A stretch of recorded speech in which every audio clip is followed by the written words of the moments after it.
always been passionate about really serving and being involved in my community from a very young age. So in 2014, there were just so many issues going on in Kinston surrounding gun violence in particular, poverty, some issues in our local school system.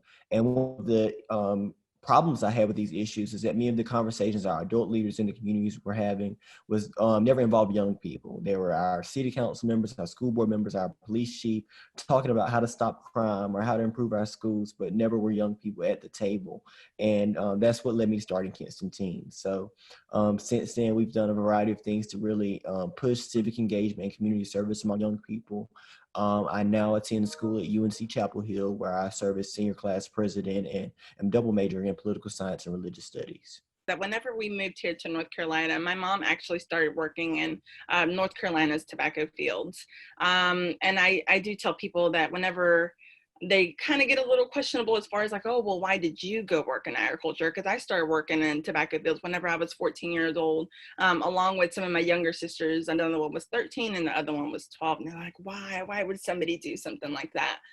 But they don't realize that my mom was a single parent to 6 children. And then my mother is also undocumented. So I want to say that's kind of where my journey really truly began. And then that's whenever I got involved with NC Field. So NC Field is a grassroots nonprofit organization that was recently starting up. So that's whenever I started learning a little bit more about farm workers and farm worker rights and your H-2A workers, and then the entire process that people even now sometimes still very unaware. Through that and through that youth group that I kind of got involved in a little bit more of youth organizing and youth engagement. We do a lot of things that people or students for the most part wouldn't necessarily learn within the school system. So our youth group does consist of the ages from like 20 to 24, 25. So I feel like this is a way for us to give youth voices and their stories are heard, and that people understand the importance of environmental justice, social justice, and the fact that they are impacted by policies that they are able to vote on.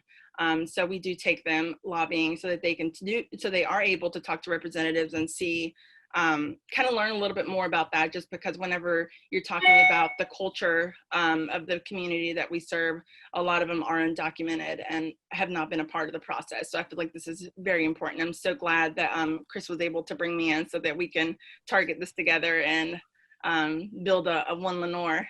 An awesome chance to really just expand a lot of the work that I think both of our organizations are already doing around just getting more young people involved in civic processes in our community, just empowering the young people to be the true leaders and change makers, because we know that we are. So I'm so excited about this.